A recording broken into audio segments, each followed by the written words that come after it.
10th class बेटे, आज हम करेंगे आपके सेट के एग्जाम का सेक्शन सी। सेक्शन ए और बी हमने कर लिया था। सेक्शन सी में आपका क्वेश्चन नंबर 15 है। क्या है question number 15? Prove that √5 is irrational, यानी सिद्ध कीजिए कि वर्गमूल 5 एक अपरिमेय संख्या है। ठीक है, ये आपको मैंने श्योरिटी दी थी ना कि ये क्वेश्चन आएगा। ठीक है, फिर भी आपने अच्छे से तैयार नहीं किया। देखो, ऐसे क्वेश्चंस में हम क्या करते हैं बेटा, जब भी आपको ऐसा क्वेश्चन आ जाए कि सिद्ध कीजिए कि वर्गमूल 5 अपरिमेय है, वर्गमूल 2 अपरिमेय है, वर्गमूल 3 अपरिमेय है, तो सबसे पहले आपने इसका उल्टा सोचना है। ठीक है, आपने क्या करना है, इसको उल्टा लेना है। उल्टे का मतलब क्या है? अगर हमने अपरिमेय प्रूव करना है तो आपने इसको क्या लेना है? परिमेय। ठीक है, तो आप क्या लिखोगे? माना वर्गमूल 5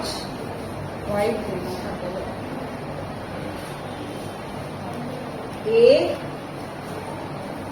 परिमेय संख्या है। बहुत बार समझा चुकी हूं मैं ये वाला क्वेश्चन। ठीक है, अब हमें ये पता है कि जो परिमेय संख्या होती है वो कैसी होती है। परिमेय संख्या हमेशा ही P/Q, A/B यानी बटे वाली होती है। ठीक है, और बटे वाली संख्याएं कैसी? बटे वाली संख्याएं जिनके समान गुणनखंड नहीं होते। जैसे 3/5। क्या 3 और 5 का कोई ऐसा गुणनखंड है जो दोनों को ही भाग कर दे? एक के अलावा, एक को छोड़कर क्या 3 और 5 का ऐसा कोई गुणनखंड है जो दोनों को भाग कर दे? नहीं। जैसे 4 और 6 है बेटे, 4 2 से भाग होता है, 6 भी 2 से भाग होता है ना? तो हम इसको परिमेय नहीं कहेंगे। 4/6 को हम परिमेय नहीं कहेंगे। क्यों नहीं कहेंगे? क्योंकि इन दोनों का समान गुणनखंड क्या है? 2 है। ठीक है, तो हमने परिमेय संख्या कौन सी होती है? जो बटे वाली तो हो लेकिन उनके समान गुणनखंड ना हो। ठीक है, तो P/Q में P और Q कैसे हैं? जहां P तथा Q में समान गुणनखंड नहीं है। आवाज नहीं। समान गुणनखंड नहीं है। आप इस वर्डिंग को ऐसे भी लिख सकते हो जहां P तथा Q कैसे हैं? सह अभाज्य हैं। सह अभाज्य का मीनिंग भी यही होता है कि दोनों को भाग देने वाली संख्या समान नहीं है। मीनिंग समझ गए मेरा? कि सह अभाज्य का मीनिंग भी यही होता है। ठीक है, अब देखो, अब मैं इन दोनों का क्या कर दूंगी? वर्ग। वर्ग क्यों कर रही हूं मैं? ताकि वर्गमूल हमारा हट जाए। दोनों तरफ वर्ग करने पर। अब आपको आपकी एक मिस्टेक यहीं पर बताऊं कि आपने मोस्टली क्या मिस्टेक की है। अब बच्चे वर्ग भी नहीं करते ढंग से, उनको वर्ग ही नहीं करना। क्या करते हैं?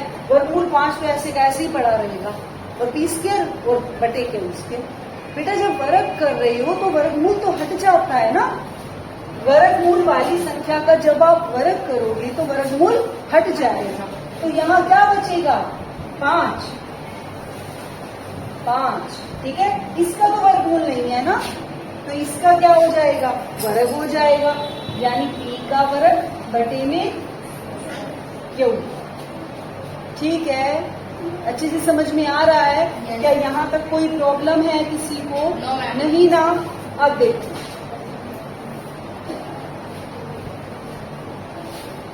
अब इसके बटे में एक लिख सकती हूँ। ठीक है, अब मैं इसको क्या कर दूंगी? वर्ग करने के बाद हमने क्या किया है? Cross multiply. क्रॉस मल्टीप्लाई का मतलब क्या होता है? आर पार गुना। ठीक है, अब 5 को Q² से गुना करोगे तो क्या हो जाएगा? 5Q²। P² को 1 से गुना करोगे तो क्या हो जाएगा? P²। यहाँ तक कोई दिक्कत नहीं। ठीक है, अब देखो क्यू स्क्वायर को मैं यहाँ रहने देती हूँ और पी स्क्वायर बटे में 5 यहाँ गुना हो रहा है ना, तो यहाँ आके भाग।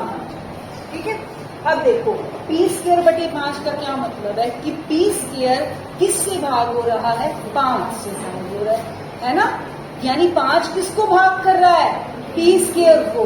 ठीक है, तो आप क्या लिखोगे, पी स्क्वायर 5 से विभाजित है।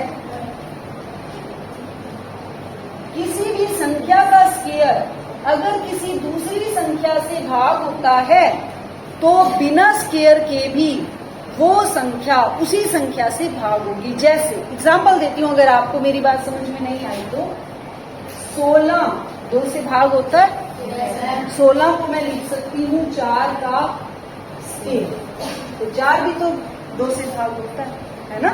इसका मतलब अगर मैं ये कहती हूँ कि पी स्क्वायर 5 से विभाजित है तो पी भी तो भाग होगा ना 5 से। ठीक है, इसीलिए पी भी 5 से विभाजित है। इसका मतलब समझते हो ना, विभाजित है। ठीक है, अब देखो, अब अगर मैं ये प्रूव कर दूं कि क्यू भी 5 से विभाजित है तो दोनों का समान गुणनखंड हो जाएगा 5। इसका मतलब मैंने जो माना वो गलत कर दूंगी मैं, यानी वो गलत प्रूव हो जाएगा। इसका मतलब जो मैंने माना वो क्या माना, गलत माना।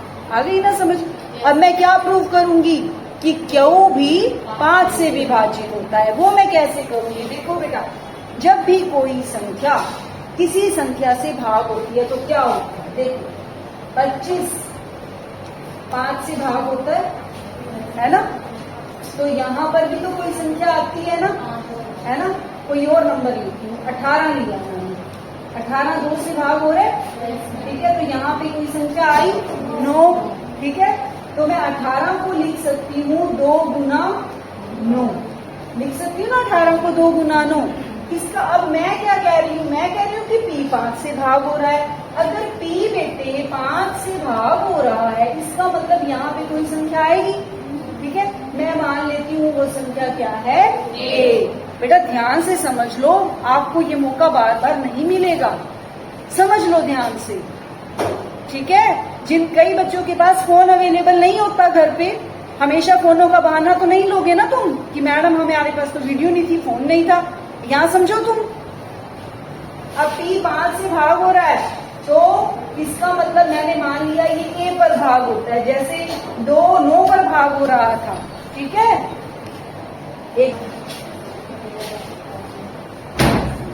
तो पी को मैं लिख सकती हूँ 5 गुना ए, लिख सकती हूँ ना। 5 गुना ए का क्या मतलब है, 5 ए। बोलो नहीं, मैंने 18 को क्या लिखा था, 2 गुना 9, तो मैं पी को क्या लिख सकती हूँ, 5 गुना ए यानी 5 ए। ठीक है, तो इसीलिए पी क्या ले सकती हूँ मैं, 5 ए। ठीक है, अब ऊपर देखो जो हमने किया है, ए यहाँ पर जब मैंने क्रॉस मल्टीप्लाई किया था इसको आप नंबर 1 दोगे। ठीक है, अब पी का ये वाला मान मैं यहाँ रख देती हूँ समीकरण 1 में।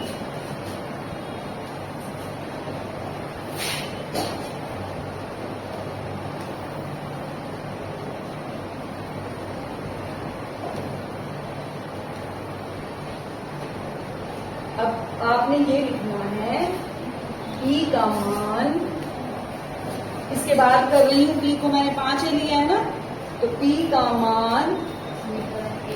अब अपनी गलतियां, अब आपकी इस क्वेश्चन में एक भी गलती हुई ना मैं बहुत पिटाई करूंगी। गलती नहीं करनी इस क्वेश्चन में, बहुत गलतियां करते हो। पी का मान समीकरण 1 में रखने का 5 क्यू स्क्वायर बराबर पी स्क्वायर। पी को मैंने क्या माना, 5 ए, तो पी की जगह मैं क्या रख दूं, 5 ए। इसका क्या है, स्क्वायर, तो 5 क्यू स्क्वायर बराबर 5 का स्क्वायर 25, ए का ए स्क्वायर। अब क्यू स्क्वायर आ जाएगा 25 ए स्क्वायर बटे 5, ये कट जाएगा, क्या आ जाएगा काट के 5 ए स्क्वायर। ठीक है, तो क्यू स्क्वायर क्या आ गया, 5 ए स्क्वायर। ठीक है। तो यहाँ से ए स्क्वायर को खाली अकेला छोड़ दो और 5 इसके बटे में ले आओ। ये स्टेप आपको याद रहेगा, क्योंकि मुझे क्या प्रूव करना है कि क्यू भी किससे भाग होता है 5, और उसको बटे में लेके आओगे तभी तो प्रूव होगा ना। ठीक है।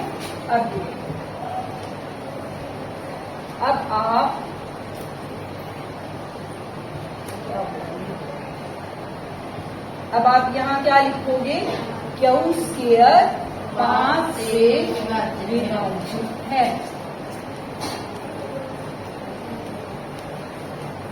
इसीलिए क्यू भी 5 से विभाजित है।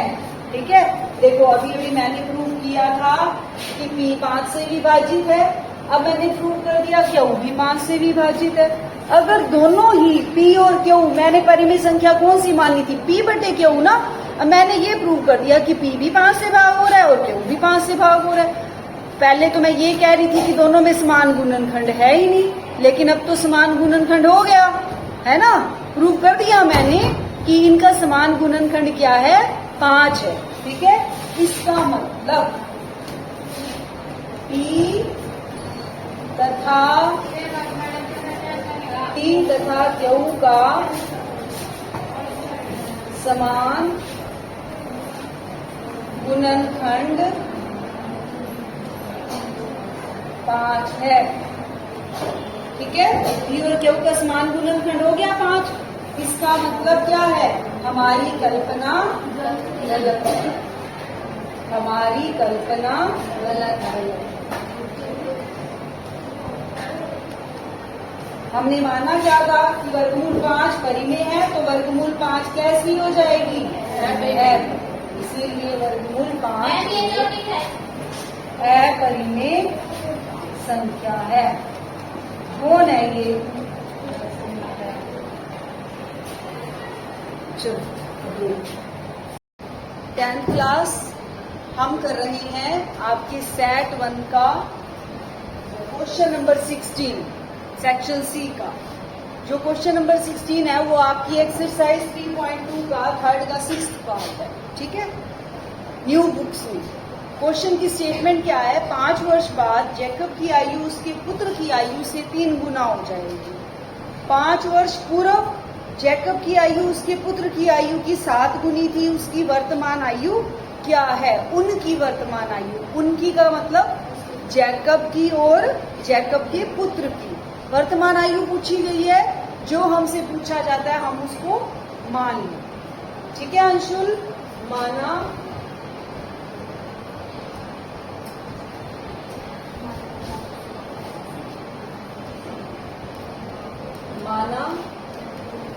जैकब की वर्तमान आयु, वर्तमान आयु का मतलब क्या होता है, जो अब चल रही है ना। x वर्ष मान लें, इनकी हमें नहीं पता कितनी है, वो हम निकालेंगे, और पुत्र की y। ठीक है। अब देखो ये क्या कह रहे हैं कि 5 वर्ष बाद आपकी आयु अब कितनी है,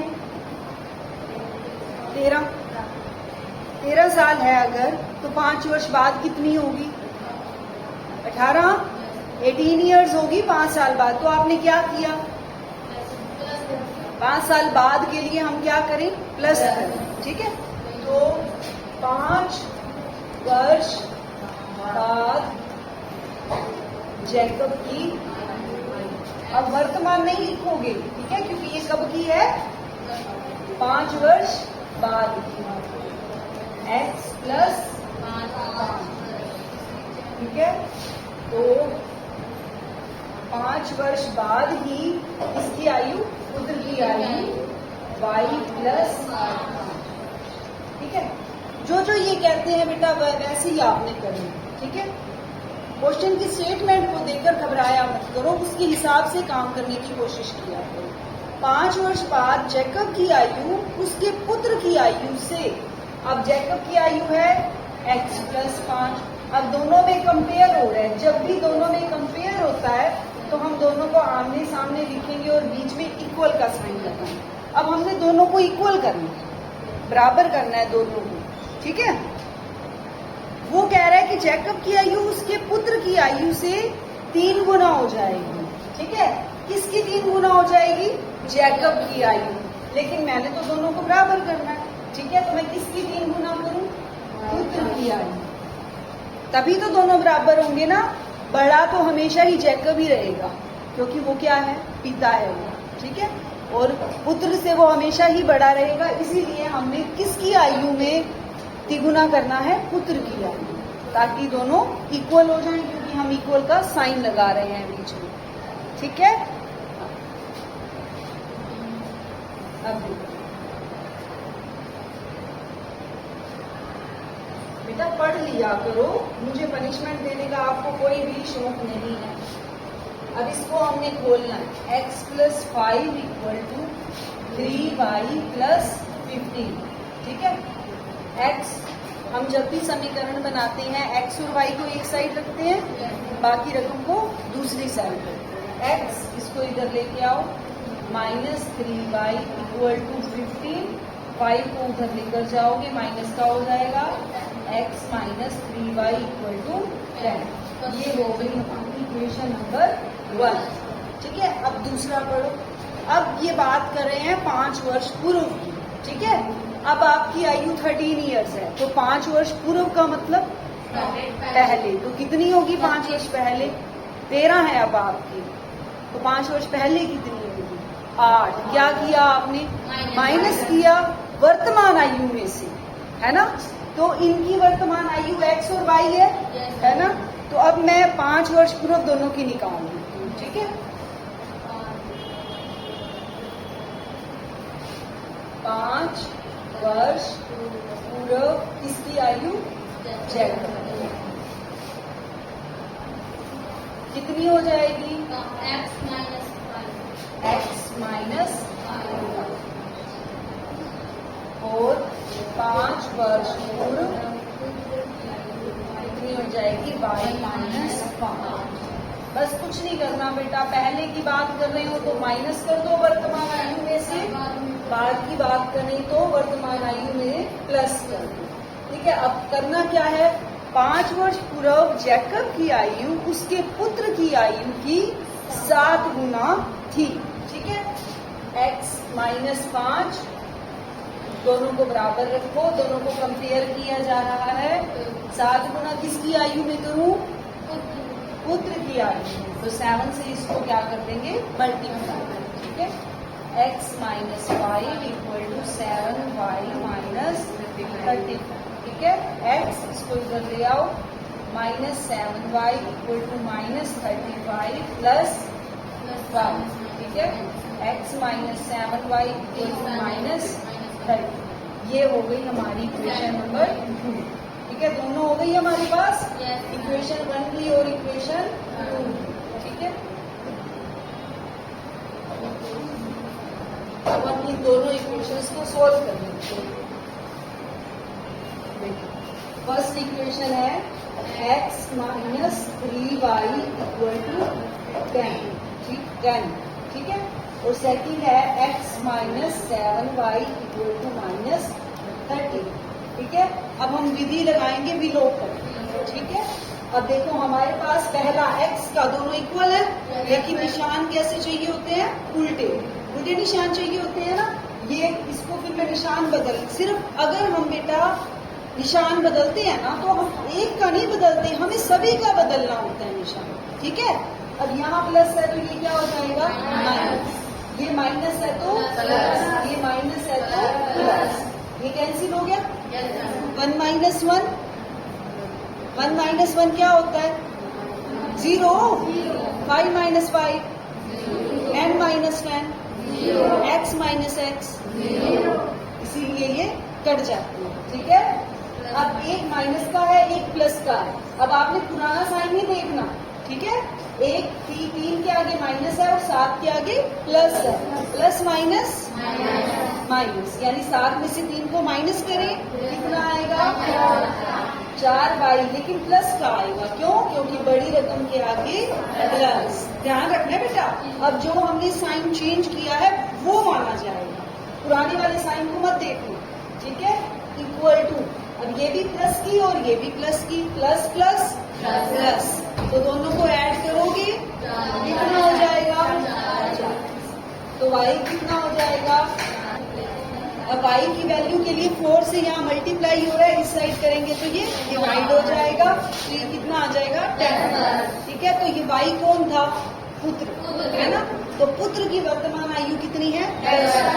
अब हम किसकी निकालेंगे? जैकब। y की वैल्यू को हम किसी भी समीकरण में रख सकते हैं, 1 में भी रख सकते हैं और 2 में भी, तो रख दो 1 में। अब क्या लिखोगे? y का मान समीकरण 1 में रखेगा, तो x माइनस 3y की जगह रख दो 10 equal to 10, x minus 30 equal to 10, x कितना आ जाएगा? 10 प्लस 30 कितना आ जाएगा?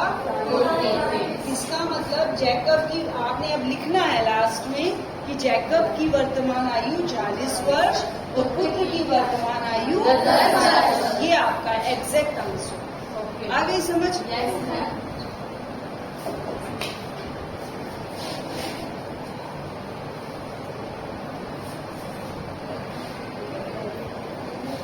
क्वेश्चन नंबर 17 है, 52 पत्तों की अच्छी प्रकार से फेंटी गई गड्डी में से एक पत्ता निकाला जाता है। ठीक है, हमने प्रायिकता किसकी निकालनी है? लाल रंग की बेगम की, फेस कार्ड की और पान की दुखी की। ठीक है, अब आपको सबको पता है कि ताश में 26 यानी 26 पत्ते लाल होते हैं और 26 पत्ते ही काले। अब हमें लाल रंग पे जाना है। लाल रंग कितने पत्तों का होता है? 26 का। ठीक है, लेकिन हमने जाना कहाँ है? लाल रंग की बेगम। बेगम का मतलब क्वीन, है ना? वो आपको ऐसा पत्ता होता है वो वाला क्यों, उसके ऊपर क्या लिखा होता है? क्यों। क्यों मीन्स क्वीन। तो वो कितने पत्ते होंगे? 4। ठीक है, क्वीन के 4 पत्ते होते हैं, उसमें से 2 लाल होंगे, 2 काले होंगे। ठीक है, तो लाल रंग की क्वीन कितनी हुई? 2। ठीक है, तो आप क्या लिखोगे? फर्स्ट पार्ट है जो इसका, लाल रंग की बेगम कितनी होती हैं? 2। ठीक है, और कुल पत्ते 52। ठीक है, अब हमने निकालना क्या है? लाल रंग की, ये लिख लेना, लाल रंग की बेगम होने की प्रायिकता अनुकूल परिणाम बटे में कुल परिणाम।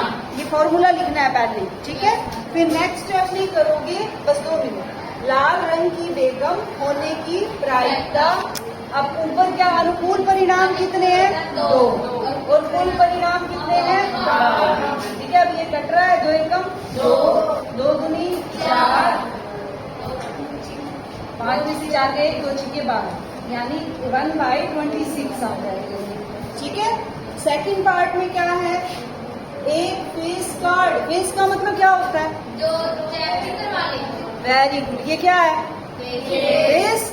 जिन पत्तों पे फेस बना हुआ होता है वो होते हैं बेटे आपकी 11, 12 और 13, जिसको हम बोलते हैं, जे को क्या बोलते हैं? जैक। जोकर भी बोलते हैं कई, जिसको क्वीन और इसको किंग। इनके ऊपर चित्र बने हुए होते हैं, है ना? क्वीन की फोटो होती है, जैक की होती है और किंग की होती है। ठीक है, ये कितने पत्ते होते हैं? 4। ये भी 4, ये भी 4, 4 और 4 8 और 4 12। तो फेस कार्ड कितने होते हैं? 12। तो आप लिखोगे फेस कार्ड कितने? 12। ठीक है, कुल पत्ते जैसे यहाँ लिखे थे, कुल पत्ते कितने हैं? 52। ठीक है, कुल पत्ते 52। अब लिखोगे फेस कार्ड आने की प्रायिकता अनुकूल परिणाम बटे में कुल परिणाम। ठीक है, फिर नेक्स्ट स्टेप में लिखोगे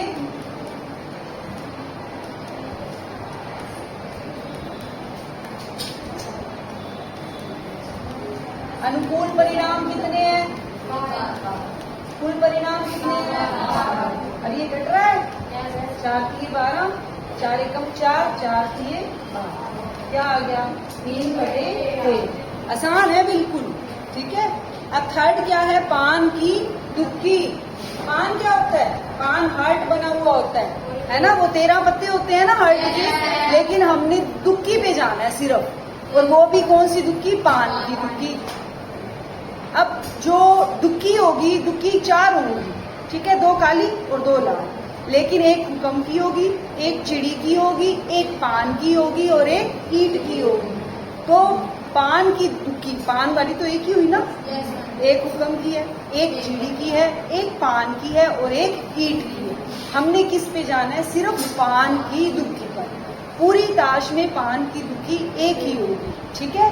तो अब आप क्या लिखोगे, पान की दुक्की कितनी होती है, 1, ठीक है। फिर से लिखोगे कुल पत्ते 52, ठीक है। फिर पान की दुक्की आने की प्रायिकता, अनुकूल परिणाम बटे में कुल परिणाम। फिर पान की दुक्की आने की प्रायिकता के नीचे ही करोगे 1/12। आगे समझ, ठीक है। ये आपके बेटा आंसर्स हैं, ये फर्स्ट थर्ड का, ये सेकंड का और ये फर्स्ट, ठीक है। इसको मैं छोटा कर देती हूँ ताकि पूरा दिख जाए। ये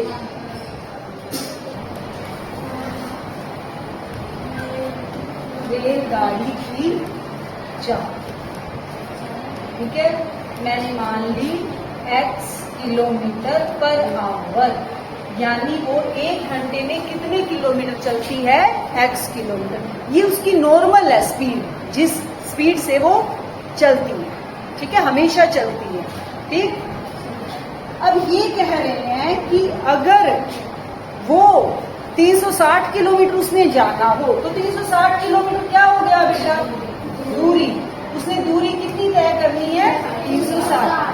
देखो अब हमारे पास चाल भी है और दूरी भी है, चाल भी है और दूरी भी है, तो समय क्या हो जाएगा, मुझे नहीं पता वो कितना समय लेती है, लेकिन मैं फॉर्मूले के हिसाब से तो समय निकाल सकती हूँ ना। दूरी कितनी है, 360 और चाल x, यानी वो इतना समय लेती है। आ गई समझ। ये समय वो कब लेती है, जब वो x किलोमीटर पर आवर, 1 घंटे में x किलोमीटर चलती है। अब मैं चाहती हूँ कि वो ना इससे जल्दी पहुंच जाए, 360 किलोमीटर वो जल्दी तय कर ले।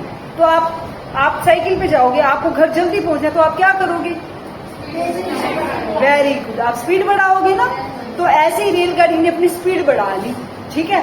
अब वो कह रहे हैं पहले तो वो 1 घंटे में x किलोमीटर जाती थी, अब वो 1 घंटे में 5 किलोमीटर और एक्स्ट्रा चलती है, यानी x + 5, ठीक है। रेलगाड़ी की चाल कब है ये रेलगाड़ी की चाल, जब वो 5 किलोमीटर प्रति घंटा उसकी चाल बढ़ जाती है, ठीक है। जब 5 किलोमीटर प्रति घंटा चाल बढ़ा दी जाती है,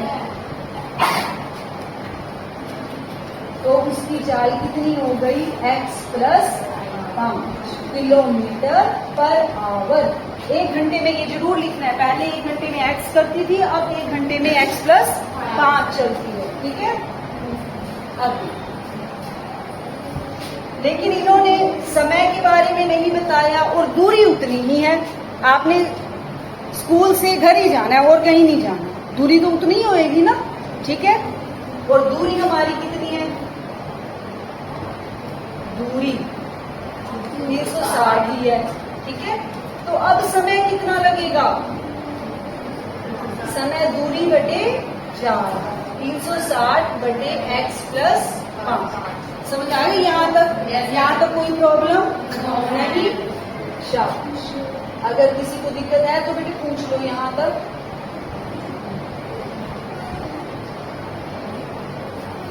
अब ये क्या कह रहे हैं, जैसे ये कह रहे हैं वैसे करते जाओ। आपने अपनी स्पीड बढ़ा ली तो टाइम कम लगेगा, ठीक है। पहले आपका समय लगता है 360 बटे x, ठीक है। अब आपका समय लगता है 360 बटे x + 5, ठीक है। ये कह रहे हैं दोनों ही सिचुएशन में कम टाइम किसमें लगा, इसमें कम टाइम लगा या इसमें कम टाइम लगा, इसमें लगा ना, वो तो नेचुरली है, जब आप स्पीड बढ़ाओगे तो उसी में कम टाइम लगेगा। ठीक है, अब मैंने बीच में डाल दिया इक्वल का साइन, क्या ये दोनों इक्वल है, क्या दोनों में बराबर समय लग रहा है, नहीं, इसमें कम लग रहा है ना। मैं दोनों को बराबर करने के लिए क्या करूं, इसमें समय कम ले रही है, वो 1 घंटा कम ले रही है समय। वो कह रहे हैं कि अगर इसकी स्पीड बढ़ा दी जाए ट्रेन की तो ये 1 घंटा कम समय लेती है। ठीक है, तो फिर अगर मैं इसमें 1 घंटा कम कर दूं तो दोनों बराबर नहीं हो जाएंगे। ये 1 घंटा ज्यादा ले रही है, आ गई समझ, ये कम ले रही है, अगर मैं उल्टा कर दूं, इसमें कम कर दूं तो दोनों बराबर नहीं हो जाएंगे। समझ आई? आपके पास 5 लड्डू हैं, ठीक है, आपके पास 10 लड्डू हैं, ठीक है। अगर मैं, किसके पास कम है, मीनाक्षी के पास कम है ना, मुझे दोनों के बराबर करने हैं, तो मैं कम वाले में क्या करूं, ऐड करूं तो दोनों बढ़ जाएंगे। ये कम टाइम ले रही है, तो या तो मैं इसमें 1 ऐड करूं या इसमें 1 घटाऊं, या तो मैं इसके 5 घटा दूं या आप में 5 जोड़ दूं। मैंने इसके घटा दिए 5, तो भी तो बराबर हो जाएंगे ना, तो मैंने इसका टाइम घटा दिया तो भी दोनों बराबर हो गए। आ गई समझ? ठीक है, अब इसको सोल्व कैसे करेंगे,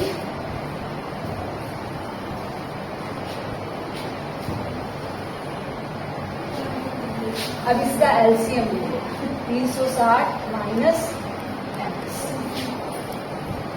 अब इसको सोल्व करने के लिए हमें इसमें क्रॉस मल्टीप्लाई करना पड़ेगा। ठीक है, 360 माइनस एक्स को किससे मल्टीप्लाई करोगे, एक्स प्लस 5 और 360 को एक्स। ठीक है, अब इसको खोलो, पहले इसको इससे गुना करो, फिर इसको इससे करो, प्लस में 1800। अब माइनस एक्स को एक्स से करो, फिर माइनस एक्स को 5 से करो, बराबर में 360। ठीक है, अब पहले एक्स स्क्वायर वाली रकम लिखो, फिर एक्स वाली लिखो, एक एक्स वाली ये है और ये 1800। ठीक है, इसको इधर ले आओ, ये माइनस की हो जाएगी। ठीक है, अब ये देखो ये कट गई, जब एक साइड कुछ नहीं बचता तो यहाँ 0 हो गई। Minus x square minus 5x plus 1800 equal to 0। ठीक है, एक्स स्क्वायर वाली रकम को हमेशा पॉजिटिव बनाते हैं, इसके लिए माइनस कॉमन ले लेती हूँ, ये प्लस की हो जाएगी और ये माइनस, साइन उल्टे हो जाएंगे। ठीक है, ये माइनस इधर आके खत्म हो गया, बचा क्या, x square plus 5x minus 1800। ठीक है, अब बेटे इसको सोल्व कैसे करोगे, क्या आपसे इसके फैक्टर बन जाएंगे, थोड़े से मुश्किल है ना, 1800 बड़ा नंबर है, तो आपको एक फॉर्मूला था 3rd चैप्टर में या 4th चैप्टर में, ये x equal to minus b plus minus b square minus 4ac by 2। ठीक है, जब भी आपसे बेटे फैक्टर ना बने तो ये फॉर्मूला लगाओ। ठीक है, कोई दिक्कत नहीं, फट से हो जाएगा क्वेश्चन। ए क्या है इसमें, 1, बी क्या है 5, सी क्या है 1800। ठीक है, यहाँ पुट कर दो, बी की जगह 5 तो ये क्या हो जाएगा -5। ठीक है, बी स्क्वायर 5 का स्क्वायर 25, 4a1, सी कितना है 1800 बाई में 2a, 2 into 1 -5 plus minus 4ac, सी बेटा माइनस के 1800 है।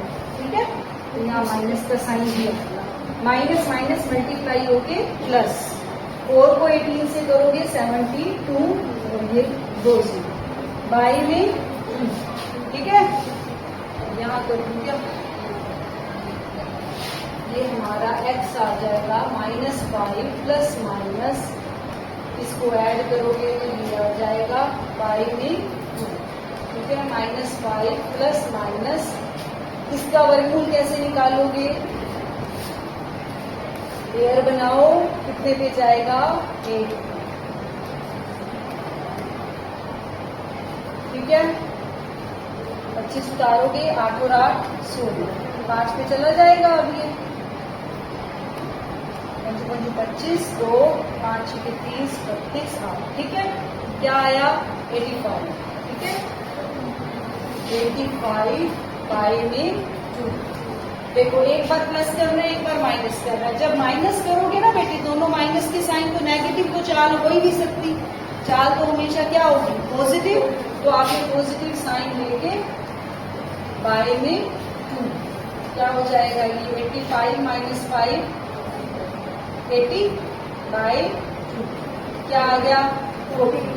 ठीक है, माइनस वाला भी करके दिखा देना आप, यहाँ कोमे में ऐसे करोगे, -5 माइनस 85 बाय 2, तो ये आ जाएगा माइनस के 90 बाय 2, ये आ जाएगा -45। अब आप ये लिख दोगे कि जो चाल है वो ऋणात्मक नहीं हो सकती।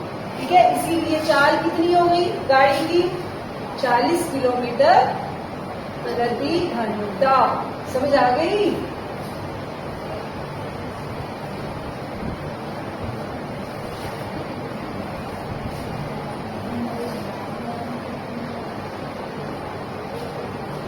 ज्यादा छोटा हो गया,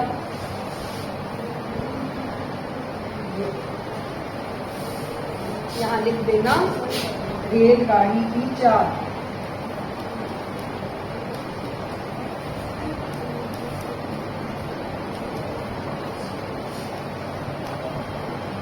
चल नहीं रहा सही। कितनी हो गई? 40। सही नहीं आ रहा है। 40 किलोमीटर पर आवर। ठीक है, तुम ज्यादा छेड़ते हो ना इसको।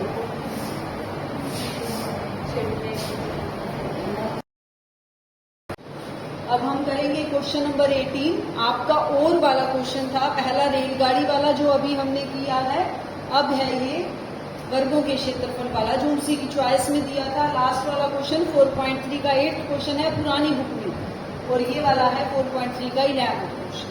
ठीक है, इसमें हमें क्या दिया हुआ है? दो वर्गों के क्षेत्रफलों का योग 468 मीटर स्क्वायर है। यदि उनके परिमापों का अंतर, ध्यान दो, यहाँ पे क्षेत्रफल की बात की है, अब यहाँ पर परिमाप की बात की है। परिमापों का अंतर 24 मीटर दिया हुआ है, और हमने दोनों वर्गों की भुजाएं क्या रखी हैं। आपको अच्छी तरह से पता है कि जो वर्ग होती है वो एक ऐसी आकृति होती है जिसकी चारों भुजाएं बराबर होती हैं। ठीक है, अगर मैं इसकी एक भुजा को ए मान लूं तो बाकी सभी भुजाएं ए होंगी। इसकी यानी इसकी लंबाई भी ए होगी और इसकी चौड़ाई भी ए होगी, क्योंकि वर्ग की चारों भुजाएं बराबर होती हैं। अब वर्ग का क्षेत्रफल आपको पता है होता है भुजा गुना भुजा, साइड का स्क्वायर। यानी यहाँ पर अगर मैं ए साइड मानती हूँ तो क्षेत्रफल हो जाएगा ए का स्क्वायर, साइड का स्क्वायर, भुजा का स्क्वायर। ठीक है, और परिमाप क्या होगा? परिमाप बेटा, अगर आपको फॉर्मूला याद ना आए, किसी भी फिगर में अगर आपको फॉर्मूला परिमाप का याद ना आए, तो परिमाप हमेशा कैसे निकालते हैं? जितनी भी साइड्स होती हैं उस फिगर की, उनको ऐड करो। अब इसमें कितनी साइड्स हैं? 4। इन चारों को ऐड करो, क्या आएगा? 4 ए प्लस ए प्लस ए प्लस ए, 4 हो गई ना, 4 ए हो गई। तो इसका परिमाप क्या हो गया? 4 ए। फॉर्मूला याद किया होगा आपने, 8th क्लास में किया था, 4a, 4 गुना भुजा। ठीक है, अब देखो हमें क्या पूछा गया है। अब आप दो वर्ग हैं हमारे पास। ठीक है, मैं एक वर्ग की भुजा a मान लेती हूँ और दूसरे वर्ग की भुजा x मान लेती हूँ। ठीक है, माना एक वर्ग की भुजा बराबर a। ठीक है, तथा दूसरे वर्ग की भुजा x मीटर। ठीक है, ये मैंने मान लिया। अब जो ये कह रहे हैं ना बेटा, वो आप करते हो।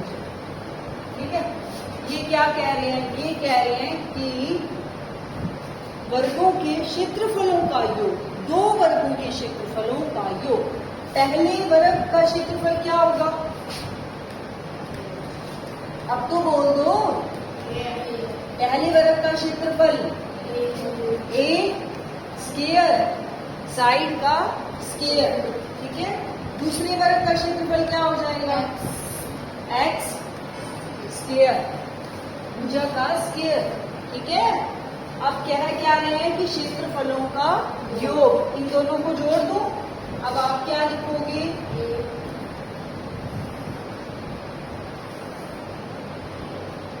प्रश्न के अनुसार, अकॉर्डिंग टू क्वेश्चन,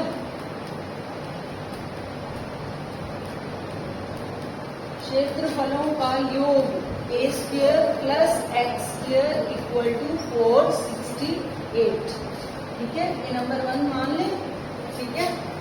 अब क्या कह रहे हैं? अब इसकी दूसरी कंडीशन पढ़ोगे, क्या कह रहे हैं? यदि उनके परिमापों का अंतर 24 मीटर हो, परिमापों का अंतर, पहले क्षेत्रफल की बात हुई थी, ठीक है। अब परिमाप,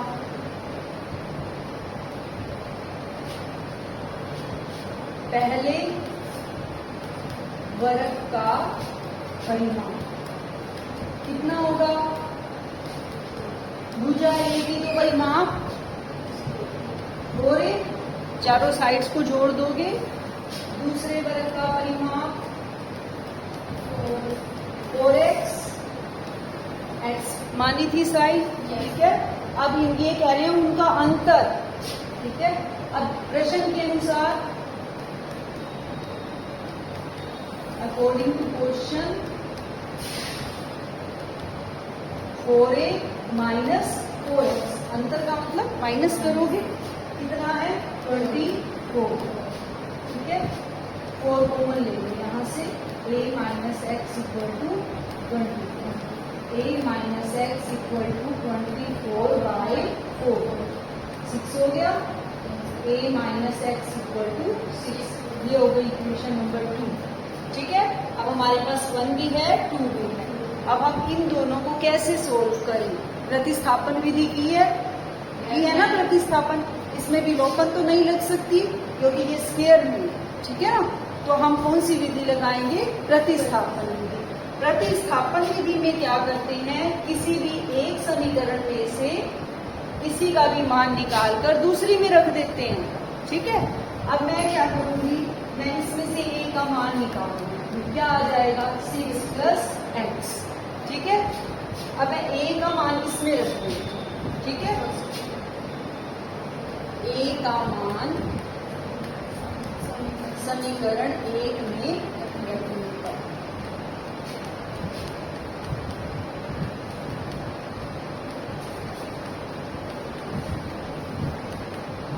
ठीक है। रखो, इसमें a का मान क्या है? 6 प्लस एक्स का square plus x square equal to 468, ठीक है।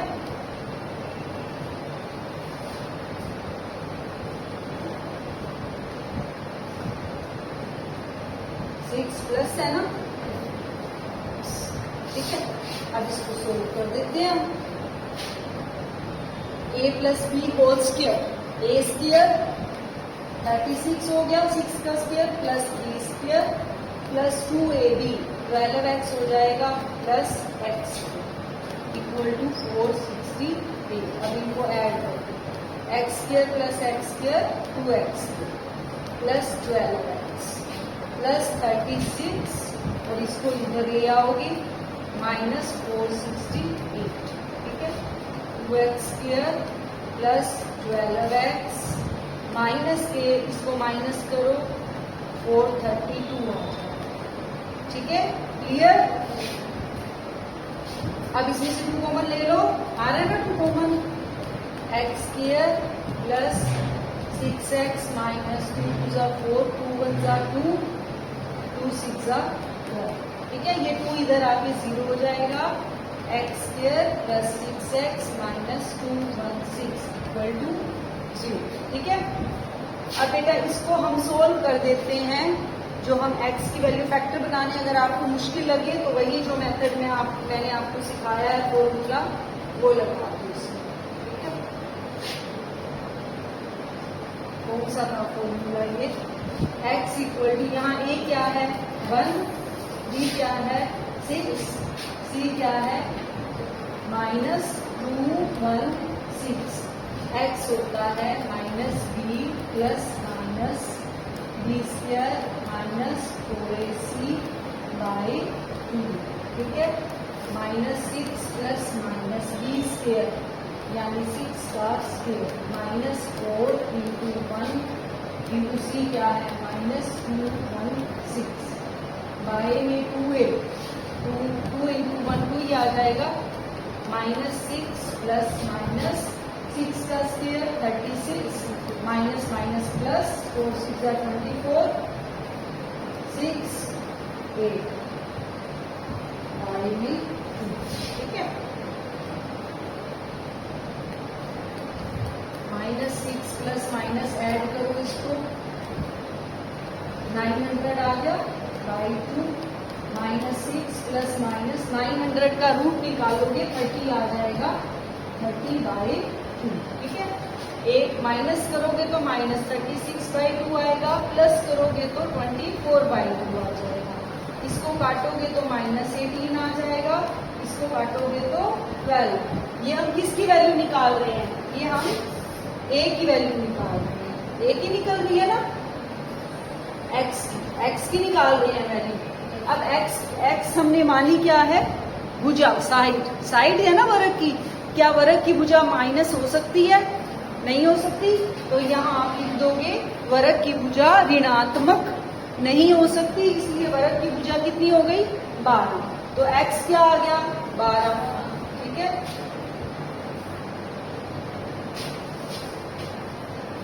x बराबर 12, तो a क्या आ जाएगा, a हमने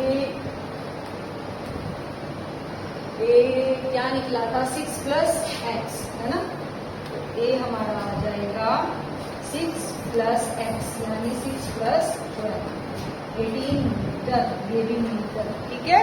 यानी एक वर्ग की भुजा आ गई 12 मीटर, दूसरे वर्ग की भुजा आ गई 18 मीटर, तो हमने यही निकालना था, ठीक है। छोटा कर दो इसको, सबको पूरा दिख जाएगा।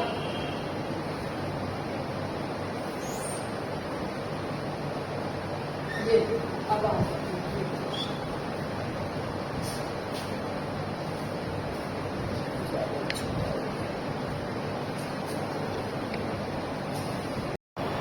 10th क्लास बेटे हम आपका कर रहे हैं सेट 1 का जो क्वेश्चन पेपर हुआ था आपका, उसका सॉल्यूशन, ठीक है। हम पहुंच गए हैं आपके क्वेश्चन नंबर 19 की। कल हमने इंटरनल चॉइस का एक क्वेश्चन किया था माध्य वाला, है ना। अब हम करेंगे माध्यक। कल हमने मीन किया था, आज हम करेंगे मीडियन, ठीक है। ये वाला जो क्वेश्चन आया हुआ है बेटे, ये आपकी एक्सरसाइज 13.3 का क्वेश्चन नंबर 2, इस पे आप निशान लगा लेना, इम्पोर्टेंट क्वेश्चन है। आपको अच्छी तरह से ये बताया गया है कि माध्य में FI/XI बटे में FI निकालते हैं, लेकिन माध्यक में हम जो सबसे पहले तो बेटा आप माध्यक या बहुलक तीनों के फॉर्मूले लिख लिया करो साइड में, ठीक है। फॉर्मूले लिखते ही आपके ध्यान में आ जाएगा कि आपको क्या क्या करना है, ठीक है। तो हमारा जो मीडियन का फॉर्मूला है, माध्यक का जो हमारा फॉर्मूला है वो क्या है,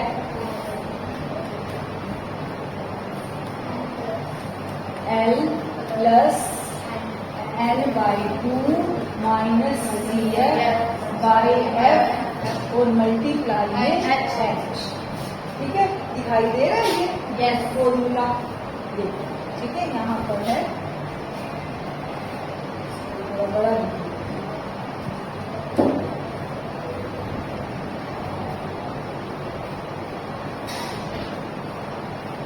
H, ठीक है। अब इसके लिए हमें क्या क्या चाहिए, L, N, CF, F और H। अब ये करने के लिए सबसे पहले हम क्या करते हैं, सबसे पहले हम CF निकाल लेते हैं, ठीक है। F है हमारे पास, हम अब क्या निकालेंगे CF। अब CF निकालते कैसे हैं, सब F वाली जो सबसे पहली एंट्री होती है उसको ऐसे का ऐसे लिखेंगे, ठीक है।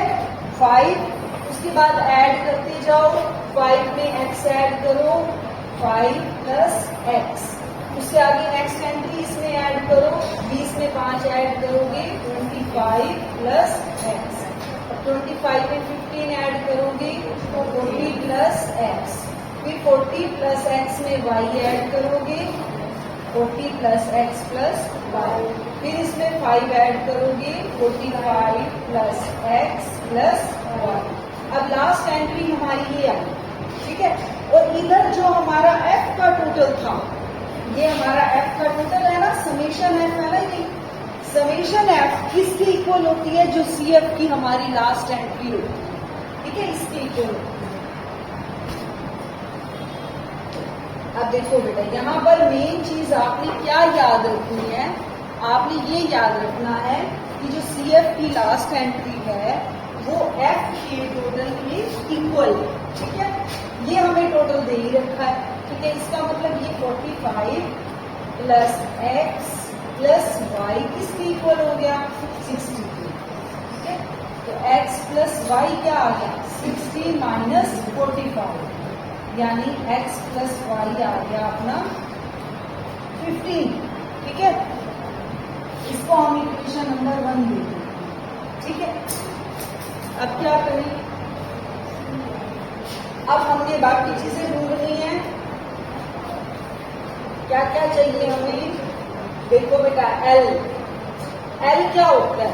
अब हमने सबसे पहले तो बेटा हमें माध्यक इस क्वेश्चन में दे रखा है, माध्यक हमें दिया हुआ है 28.5, ठीक है। माध्यक है 28.5। सबसे पहले हमने बेटा क्लास इंटरवल सिलेक्ट करना है। क्लास इंटरवल सिलेक्ट करने के लिए पहले तो हम CF को देखा करते थे जब हमें माध्यक निकालना होता था, लेकिन अब तो हमें माध्यक दिया हुआ है। जब माध्यक दिया हुआ होता है तब इसको माध्यक को कहाँ देखोगे, क्लास इंटरवल में। अब हमारा क्लास इंटरवल कहाँ है, ये देखो, ये हमारी क्लास इंटरवल है, इसमें 28.5 किसके अंदर आएगा बताओ, 0 से 10 में आएगा, आएगा क्या, नहीं आएगा। 28 तो बड़ा है ना, इससे 10 to 20 के बीच में आएगा, नहीं आएगा। 20 to 30 के बीच में आएगा, आएगा। तो हम इसको सेलेक्ट करेंगे, ठीक है। इसमें से हमारा L निकल जाएगा, इसकी जो लोअर लिमिट होती है ये हमारा L है, तो यहाँ हमारा L हो जाएगा 20, ठीक है। और इसके सामने वाला हो जाएगा F, ठीक है। F चाहिए ना अपने को, F कितना है, F भी 20, ठीक। N क्या होता है, N होता है जो हमारा समेशन F होता है, वो जो हम फ्रीक्वेंसी को ऐड करते हैं ना, फ्रीक्वेंसी को ऐड करके जो आता है वो हमारा N होता है, जिसको हम F लिखते हैं। तो हमारा N कितना है, 60, ठीक है। और CF क्या होता है, CF वाली लाइन में मिलेगा।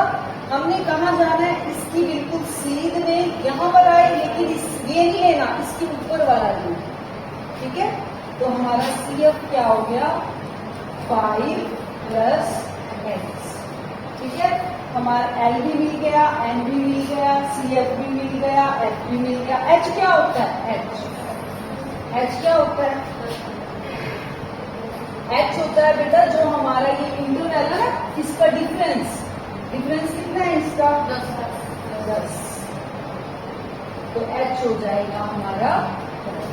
देखो बेटा, जिसने ये चीजें बिल्कुल सही निकाल ली उसका क्वेश्चन गलत नहीं होता। तो आप इन चीजों को सबसे पहले निकालना सीखो, ठीक है। अगर आपको समझ में ना आए तो वीडियो को बैक करके इसको सुन लो दोबारा से कि मैडम ने ये कैसे निकालना सिखाया है। सबसे पहले क्या देखना है, सबसे पहले हमने माध्यक को देखा, माध्यक किसमें था, क्लास इंटरवल में कहाँ है, बस उसको जब हमने ढूंढ लिया, उसको ढूंढने के बाद उसकी सीध में F मिल जाएगा और उसके बिल्कुल सीधे CF के ऊपर वाला हमारा CF होगा, ठीक है। और H इनका डिफरेंस होएगा, ठीक है ना। अब इसको जो ये सब कुछ है इसको फॉर्मूले में रख दो, क्या निकल आएगा, माध्यक। ठीक है, अब हम माध्यक निकालते हैं। L क्या है 20 प्लस N कितना है 60, 60/2 30 लिख दूं सीधा 30 माइनस CF कितना है 5 प्लस जब भी बेटा माइनस का साइन होता है ब्रैकेट जरूर लगाया करो। F कितना है 20 और मल्टीप्लाई में H कितना है 10। बस अब हमने कुछ नहीं करना, अब इसको सोल्व करना। मेन काम हमारा हो चुका है। ठीक है,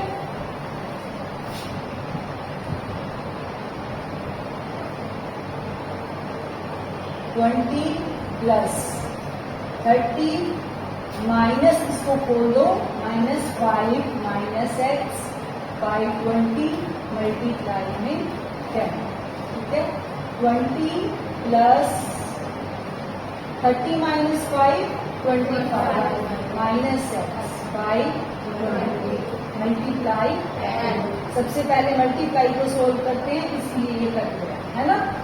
वो आ गया काट के। अब 20 प्लस 25 माइनस एक्स बाई 2। अब इसका ले लो एलसीएम, 2 आ गया एलसीएम। ठीक है, ये 40 हो गया, 40 प्लस 25 माइनस एक्स, ये हो गया 65 माइनस एक्स बाई 2। ये हम क्या निकाल रहे हैं माध्यक, लेकिन माध्यक तो हमें दिया हुआ है, कितना दिया हुआ था 28.5 दिया हुआ था ना।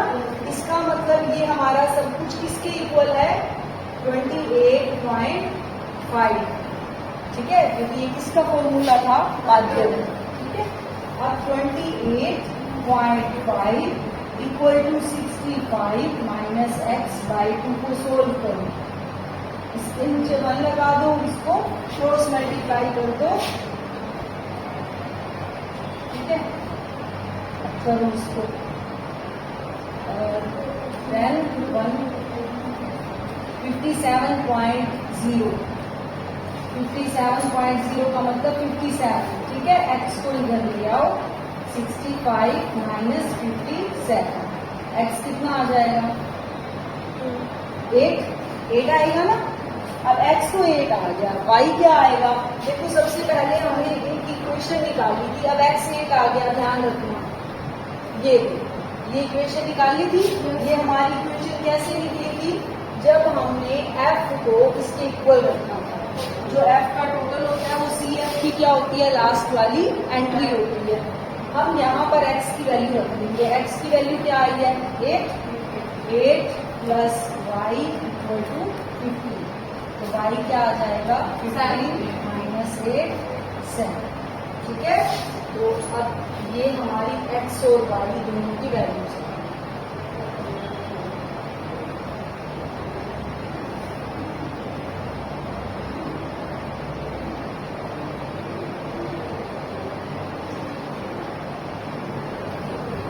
ये x की वैल्यू आई थी,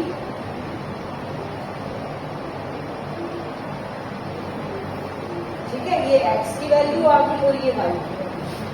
क्लियर हो गया बेटे। x की वैल्यू 8 और y की वैल्यू 7, यही निकालना था। बेटा बहुत आराम से समझा रही हूँ मैं, सिर्फ इसीलिए कि आपको अच्छे से समझ में आए। ठीक है, अब आप मेरे को शिकायत का मौका मत दो। माध्य और माध्यक आपको अच्छी तरह से पक्के हो जाने चाहिए।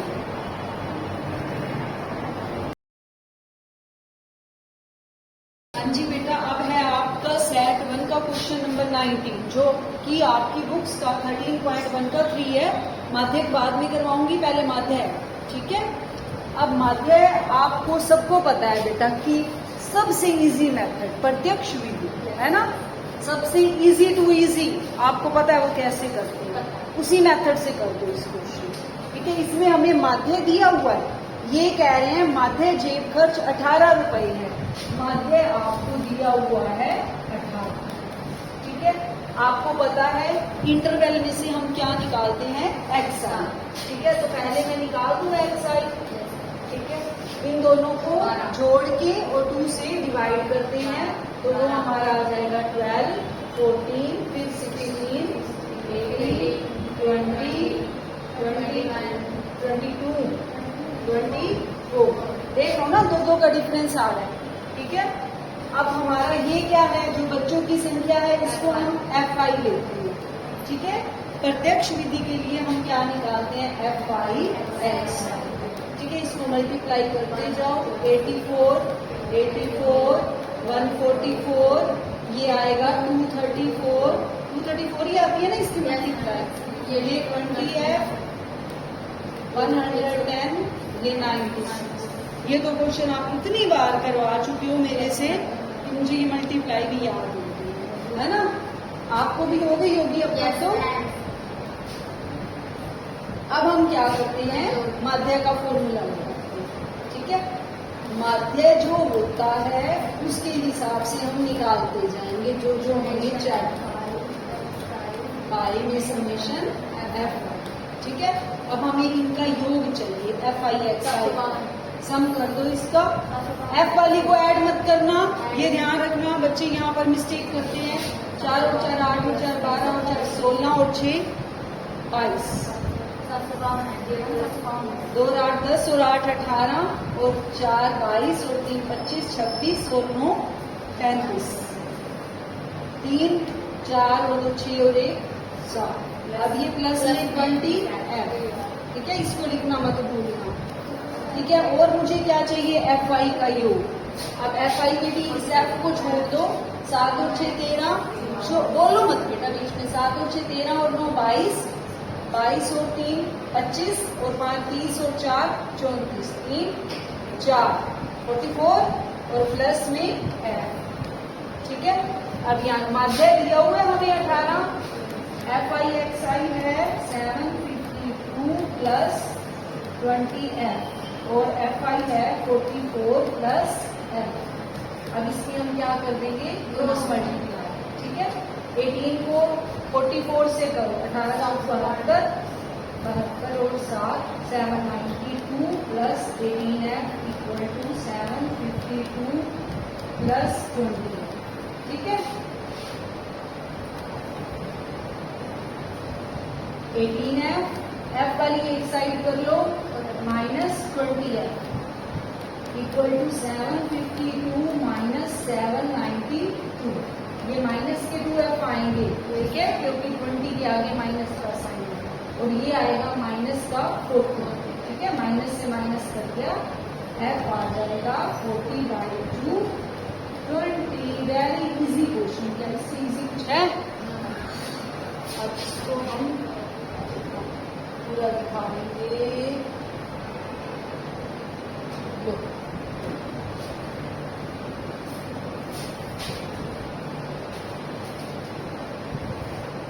का ई सेक्शन रह गया था। ठीक है, ई सेक्शन में आपको बेटा एक सोर्स बेस्ड क्वेश्चन दिया हुआ है। ये आपकी बुक में आपको कहीं नहीं मिलेगा।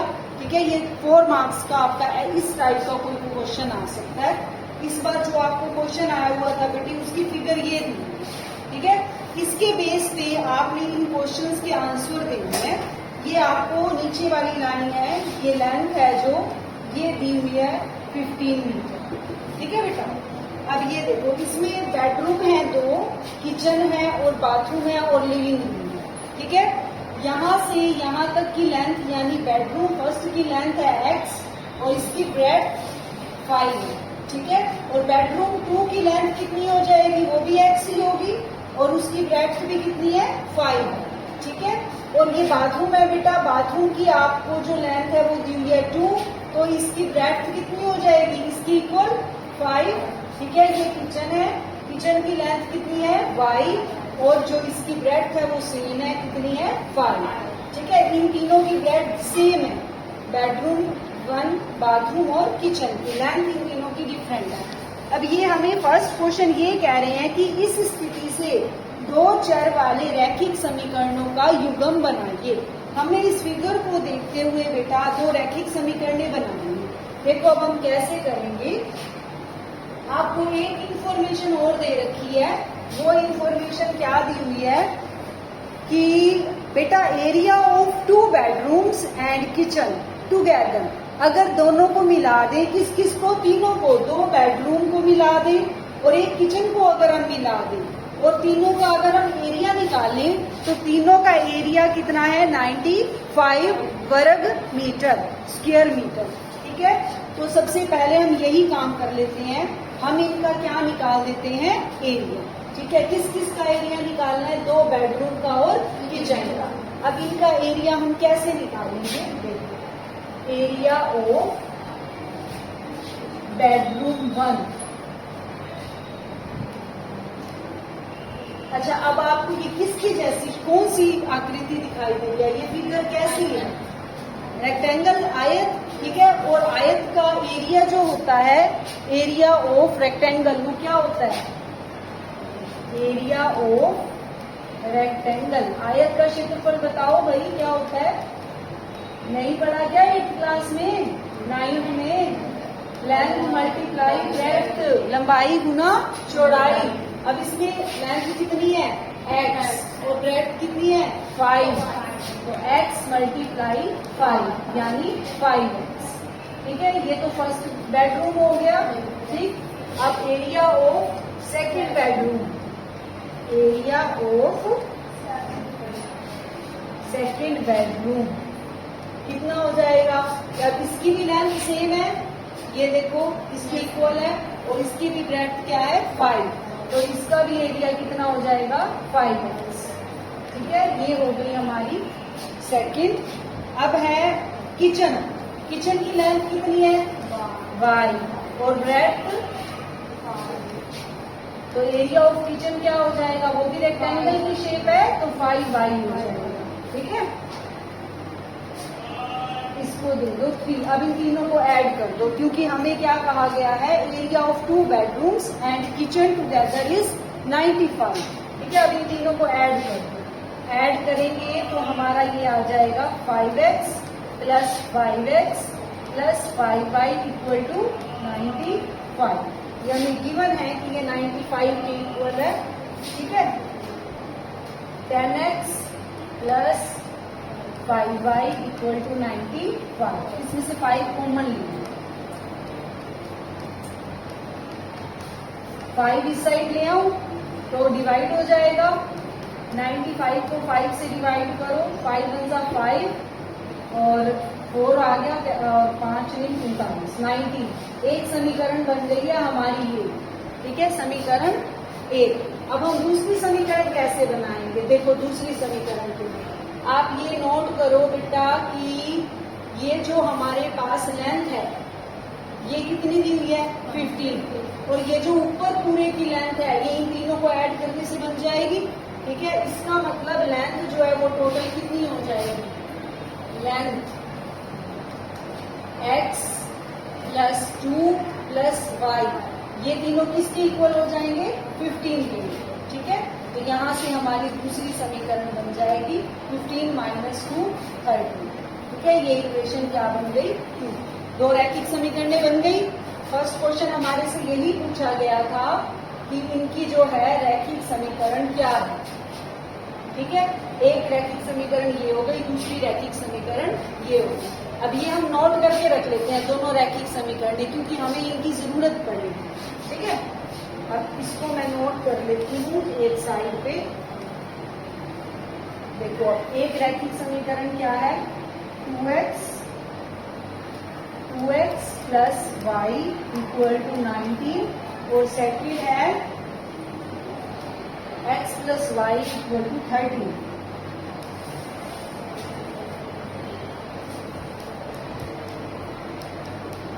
ठीक है, समझ आ गई ना आपको ये कैसे बनी है। अब मैं इसको इरेज कर देती हूँ ताकि अब हम अगला पार्ट कर लें। तो चला ही गया।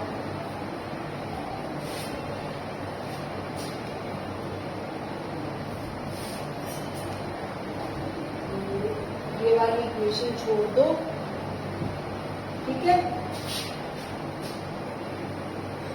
एक ये वाली इक्वेशन छोड़ दो।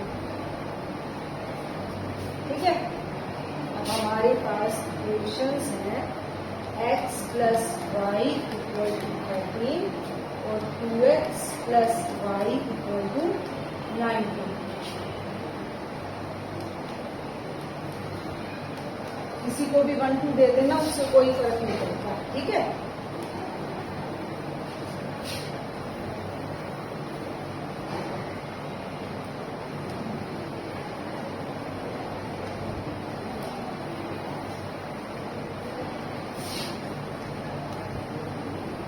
ये अब इसका सेकंड क्वेश्चन देखो, लेआउट की बाहरी सीमा की लंबाई ज्ञात करो। देखो बेटा, बाहरी सीमा कौन सी होती है, ये तो फिगर ही गायब हो गई। बाहरी सीमा कौन सी होती है? बाहरी सीमा का मतलब क्या होता है बेटा? बाहरी सीमा का मतलब होता है परिमाप, ठीक है। ये थी ना हमारी फिगर। बाहरी सीमा का मतलब क्या होता है? परिमाप। परिमाप निकालने के लिए हमारे पास फॉर्मूला होता है। अब ये हमारी सारी फिगर क्या है? रेक्टेंगल ही तो है। रेक्टेंगल का परिमाप, आयत का परिमाप, पेरीमीटर क्या होता है? पेरीमीटर।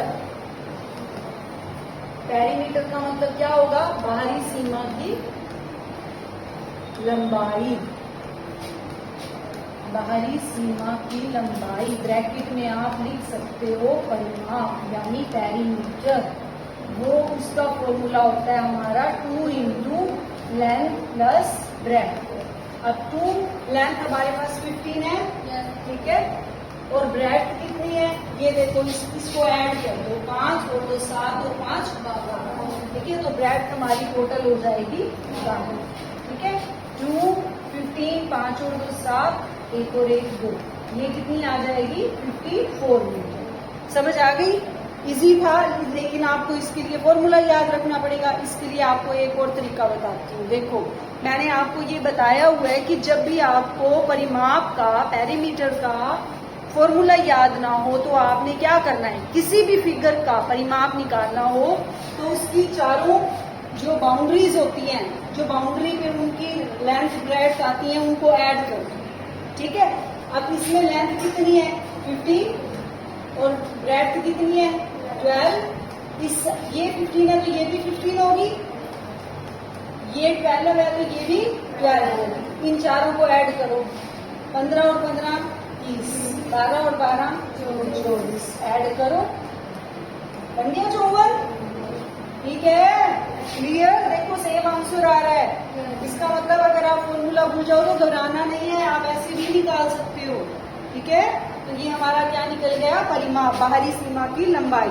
अब तीसरे में क्या है? Find the area of each bedroom and kitchen.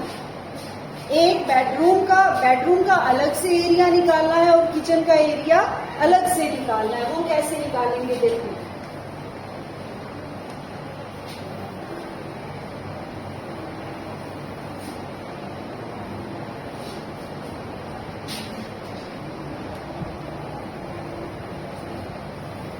Bedroom का एरिया बहुत इजी है। लेंथ है हमारे पास बेडरूम की?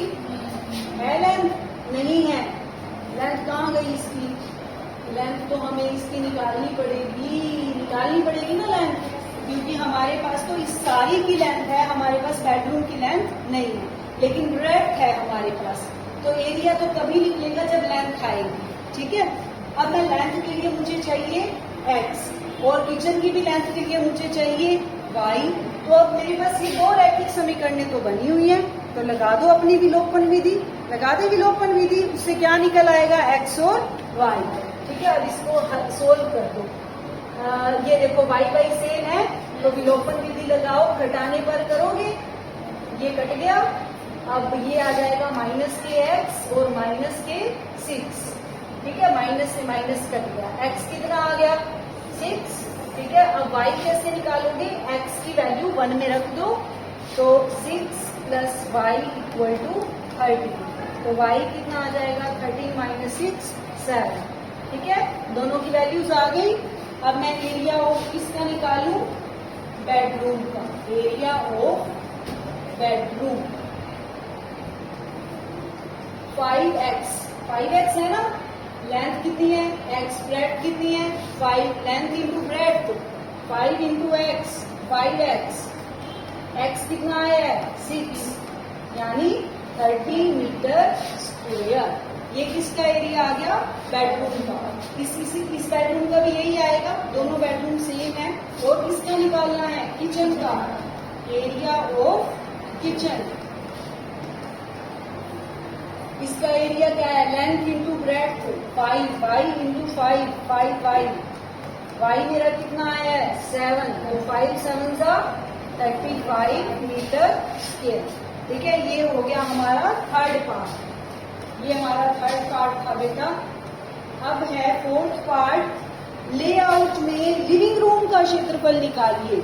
लिविंग रूम, ये है हमारा लिविंग रूम। इसका एरिया कैसे निकलेगा? इसको ध्यान से देखो बेटा। लिविंग रूम, ये लिविंग रूम है, ये वाला। ठीक है, इस लिविंग रूम का एरिया मैं निकालूं बेटे। अगर मैं इस सारे का एरिया निकाल दूं, देखो ध्यान से देखना, ये देखो, अगर मैं ये वाला एरिया निकालूं, जो मैं ग्रीन पेन से बाउंड्री दे रही हूं, अगर मैं इतना एरिया निकाल दूं और उसमें से ये वाइट जो मैंने लाइनिंग लगाई है, मुझे तो इसका चाहिए सिर्फ। इसका मतलब अगर मैं इस पूरे ग्रीन पोर्शन में से इतना एरिया माइनस कर दूं सेकंड बेडरूम का, तो मेरा किसका निकल आएगा? लिविंग रूम का। ठीक है ना? यानी मैं इस ग्रीन पोर्शन, ग्रीन बाउंड्री में से इस ग्रीन पोर्शन का माइनस कर दूंगी, तो मेरा किसका एरिया हो जाएगा? लिविंग रूम का। ठीक है, तो अब हम निकालेंगे area of living room. Green से ही कर देती हूँ। अब है हमारा fourth part, area of living room.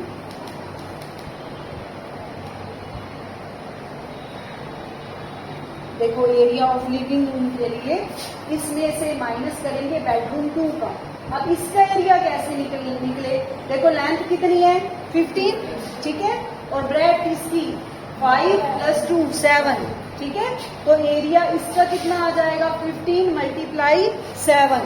ठीक है, लेंथ इंटू ब्रेड्थ। 15 × 7 में से क्या माइनस करोगे? बेडरूम 2 का। बेडरूम, दोनों बेडरूम का एरिया सेम है, हमने ये निकाल रखा है। एरिया ऑफ बेडरूम कितना है? 30, तो इसमें से हम 30 मीटर स्क्वायर माइनस कर देंगे, यानी 105 में से 30 घटाओ, कितना हो जाएगा? 575 मीटर स्क्वायर। ये किसका एरिया आ गया? चले जाओ बेटा, कोई भी चले जाओ। लिविंग रूम आ गया हमारे पास, कितना आया? 75 मीटर स्क्वायर। ये आंसर। अब बेटा fifth part, find the cost of laying tiles. देखो बेटा, अब ना हमने इस पूरे एरिया में ना टाइल्स लगानी है। ठीक है, नहीं रसोई में, ये कह रहे हैं सिर्फ किचन में हमने टाइल्स लगानी है। उसमें खर्चा कितना आता है? 50 रुपीज 1 वर्ग मीटर का खर्चा। ये आपने बचपन में क्वेश्चन किए हुए हैं कि अगर 1 वर्ग मीटर में इतना खर्चा आता हो तो पूरे में कितना खर्चा आएगा। अब हमने किचन में टाइल्स लगानी है, इसके 1 वर्ग मीटर पर पैसे लगते हैं 50 रुपए।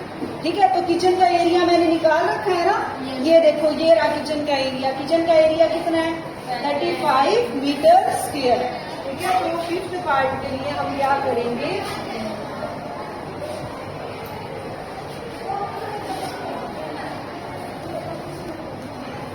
एक